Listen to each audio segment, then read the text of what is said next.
विद्यार्थियों, आप लोगों का YouTube के सूर्या मैथ क्लासेज में हार्दिक स्वागत है। आप लोग बीजगणित में गुणनखंड पढ़ रहे हैं, जिसमें हमने आपको दो प्रकार के गुणनखंड बताया है।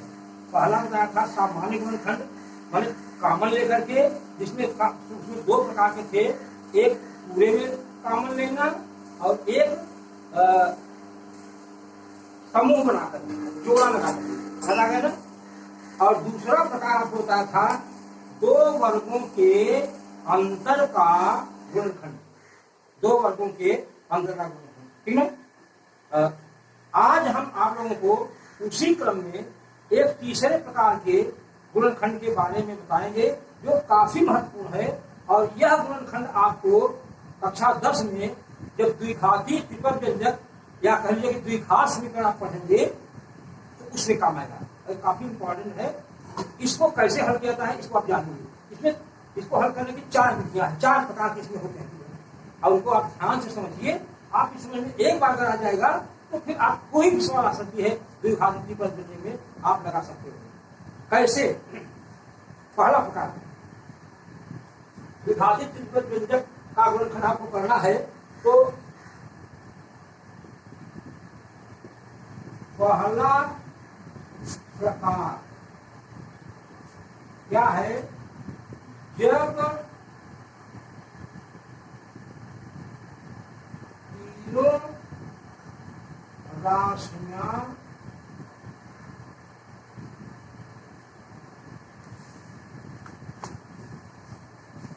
क्या लिख दिया हमने यहाँ पर? तीनों राशियां क्या लिख दिया? धन VE, इसका मतलब क्या हुआ? पॉजिटिव माने धनात्मक हो। देखो हमने आपको गणित भाषा बताया था, ध्यान रखिएगा। तो ये गणित की भाषा है, धनात्मक लेकर के हम देने हैं पॉजिटिव, ठीक है। तो पॉजिटिव है, तो अब क्या इसका मतलब हुआ?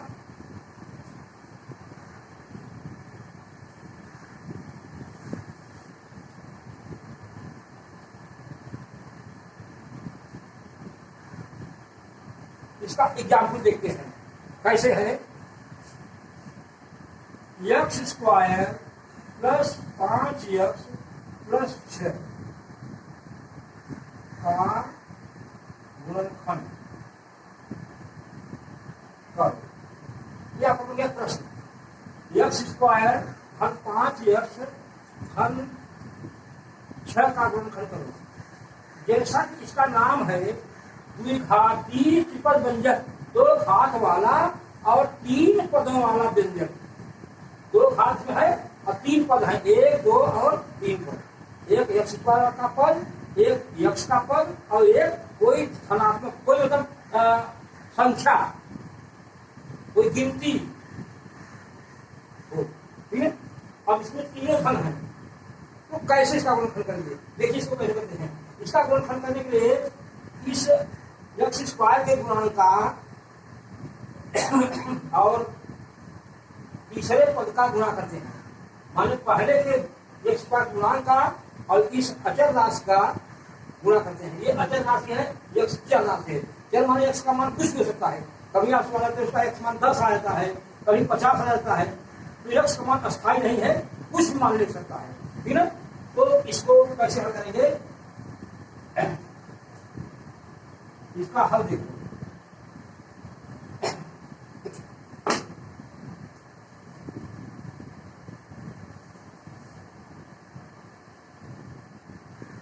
पहला गुणित तीसरा, इसको हम संक्षेप में ही लिख देते हैं। पहला गुणित तीसरा का गुणा, पहला गुणित तीसरा में पहले और तीसरे का गुणा। यहाँ पहले से हमारा मतलब है x स्क्वायर का गुणांक, पहला पद का गुणा, और तीसरा का मतलब है अचर पद, कोई गिनती जो है उसका गुणा करना। तो गुणा करो कितना होगा? 1 गुणित 6 बराबर 6। अब 6 क्या आ रहा है? धन। 2 संख्याओं का गुणा धन है, तो इसका मतलब या तो दोनों खंड धन होंगे या दोनों खंड ऋण होंगे। हमको करना क्या होता है इसको देखो कि पहले और तीसरे का गुणा करते हैं और बीच के 2 खंड करते हैं। ऐसा खंड करते हैं कि जोड़ने पर तो 20 की राशि बराबर आ जाए, मैंने 5 आ जाए, दोनों गिनतियों को जोड़ दो तो 5 आ जाए और दोनों गुणा कर दो तो 6 आ जाए। इस प्रकार से खंड है। इसको वैसे अंदाज करके तो आप कुछ लिख सकते हो, लेकिन कैसे खोजते हैं ये मैं आपको तरीका बता रहा हूँ। बहुत छोटी गिनती है, अगर गिनती बड़ी हो गई तो कैसे खोजेगा, गिनती अगर बड़ी हो गई तो कैसे खोजेगा, ठीक है, वो हम बता दें। तो आगे अच्छा गुणा करने में धन आ रहा है, इसका मतलब दोनों खंड धन होंगे या दोनों खंड ऋण होंगे, क्योंकि धन धन का गुणा धन होता है और ऋण ऋण का गुणा धन होता है। अब बीच में धन है तो तय बात है कि दोनों खंड धन होंगे, ये तय हो गया, दोनों खंड धन हो, क्योंकि धन धन का जोड़ ही धन होता है, ठीक है। तो अब देखो खोजो इसको मान लो एक खंड को एक, अब बीच में 5 है तो 4 यहाँ होगा, तो 4 1 5 जोड़ हो गया और 4 1 कम 4 गुना 4 हुआ, होना चाहिए 6, नहीं आया। तो आगे बढ़ते हैं, इसको रख दिया हमने 2, इसको रख दिया 3 और 2 3 5 और 2 3 का गुना 6, ये मेरा गुणनखंड फिट है। ये क्या है हमारा फिट, इसको हम लिखते हैं फिट, इसको क्या लिखते हैं फिट। अब फिट कर दिया, अब क्या करेंगे, यही मान हम रख देते हैं, वो नहीं लिखते हैं, इसको लिखते हैं x square plus 2x plus 3x plus 6 2x 3 अब आप देख रहे हैं कि इसमें पूरे में कॉमन लेना है। आ गए पहले सवाल पर, आप कॉमन है नहीं, वो सामान्य गुणनखंड वाला विदाई वाला, अब पूरे में कॉमन नहीं है तो इसका क्या लगा लेते हैं, क्या लगाते हैं, जोड़ा लगाते हैं। इसका जोड़ा लगा दिया, इसका जोड़ा लगा दिया।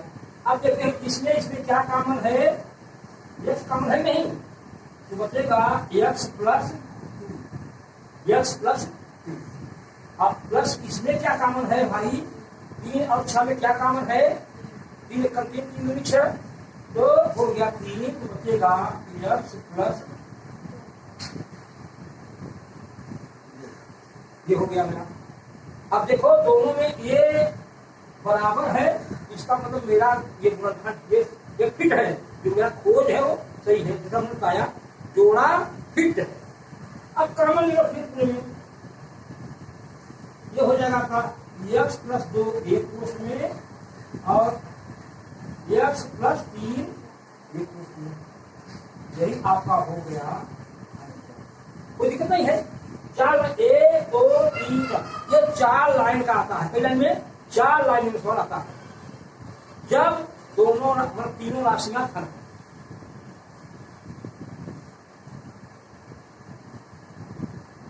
दूसरा प्रकार,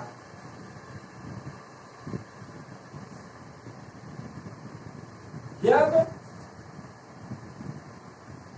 बीच में ऋण,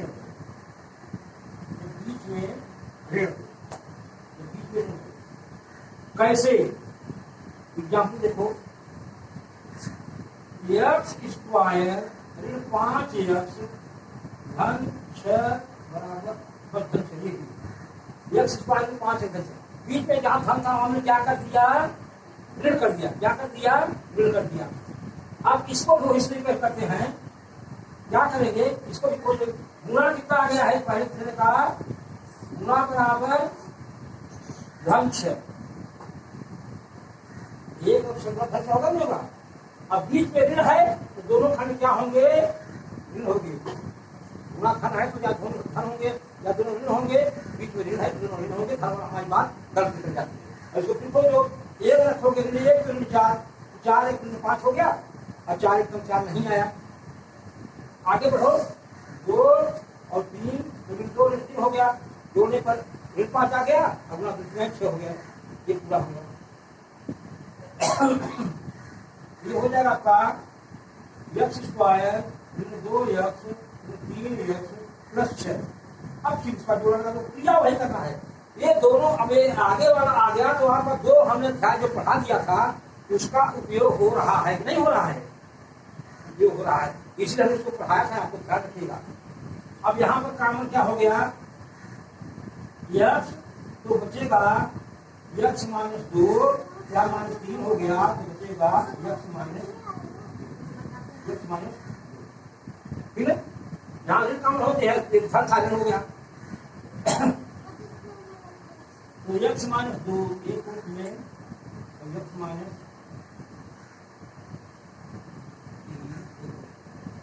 ये आपका हो गया। दो तरीका आपको मालूम हो गया कि जब या तो बीच में धन हो और दोनों राशियां धन है और फिर तीनों राशियां धन हो गई और यहाँ पर दो राशियां धन है बीच में ऋण है। जब बीच में ऋण हो तो वो ऋण धन है। तीसरा शर्त है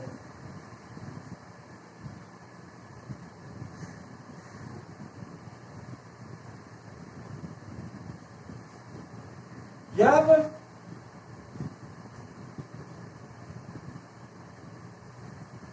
अंतिम राशि ऋण हो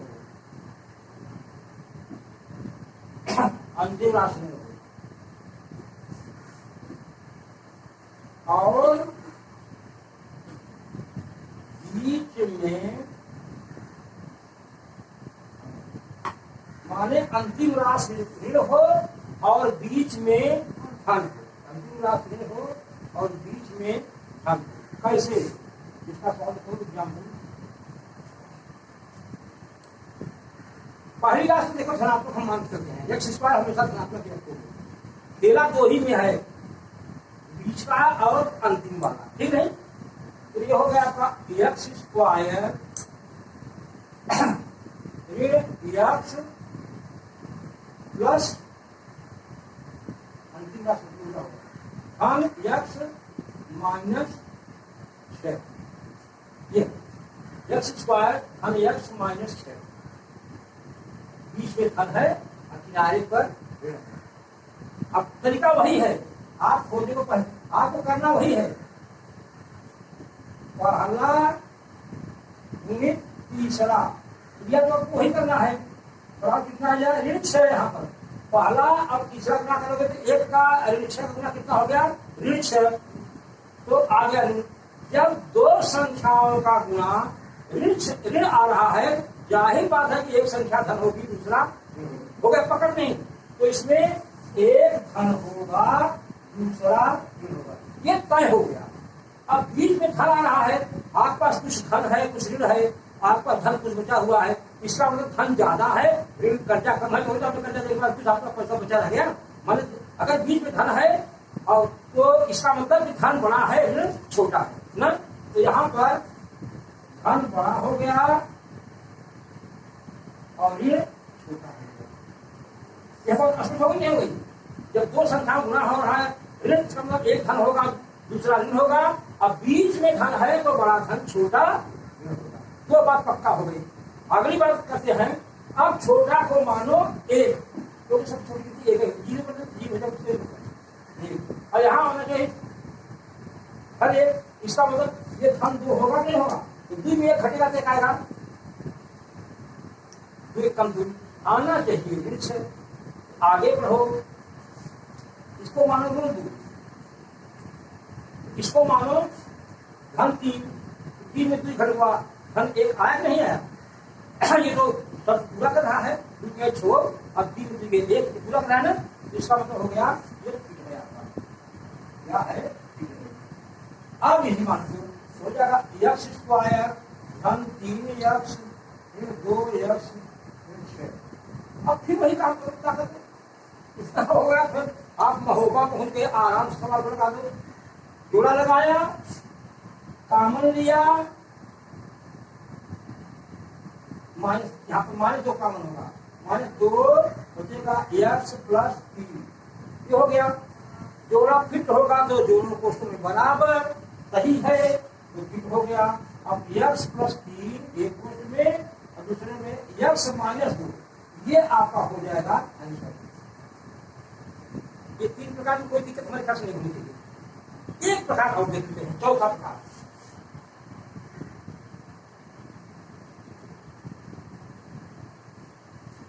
क्या है जब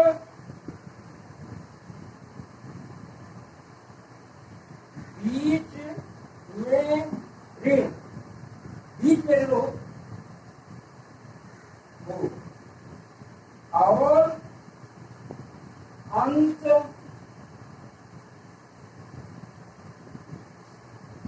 में ऋण माने बीचों में ऋण हो और ओरों ऋण हो, दूसरे में ऋण हो और तीसरे में ऋण हो, तब क्या होगा? जैसे एक्स स्क्वायर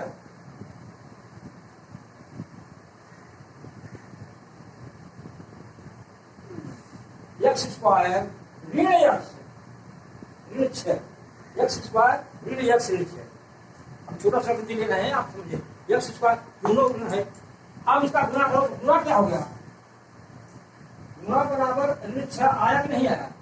एक छक्का 6 गुणा आया कि 6। एक मतलब एक धन होगा दूसरा ऋण होगा, एक धन दूसरा ऋण पक्का। बीच में ऋण है अब बड़ा ऋण, बीच में ऋण है तो अब बड़ा ऋण और छोटा धन हो गया। अब फिर खोजो, आराम से खोज लेते हो। छोटा को मानो एक, यहाँ पर इसको मानो एक, जो छोटा है उसी को मान दो एक, और दो का अंतर में तो एक दूसरा दो, यहाँ दो होगा, दो में घटेगा एक आएगा, एक के अंतर पर चलना है हमको खोजते हुए। दोनों गिनती में एक का अंतर हो, जैसे बीच में अंतर हो उतने का अंतर चलते हैं, एक है। अब यहाँ इसको मानो फिर आगे 2, इसको मानो 3, 3 में 2 घटों वाले 1 बचा और 2 क्या इच्छा ये फिट है आपका होगा एक्स स्क्वायर ऋण 3 एक्स धन 2 एक्स ऋण 6। अब फिर वही पूरा लगा दो, आगे आपको खूब आता है। जोड़ा लगाया, कॉमन लिया, धन 2 एक्स माइनस 3 ये हो गया, पूरे में कॉमन हो गया एक्स माइनस 3 और एक्स प्लस, ये आपका हो गया। ये 4 प्रकार याद कर लो, जिंदगी में कभी आपकी सवाल गलत नहीं होगी, यही हमेशा आएगा। और इसका एक ये दिक्कत नहीं है। यहाँ उसका गुणा करोगे तो आपको समझ आ जाएगा। अब सवाल आएगी तभी हम आपको बताते हैं। भले इतना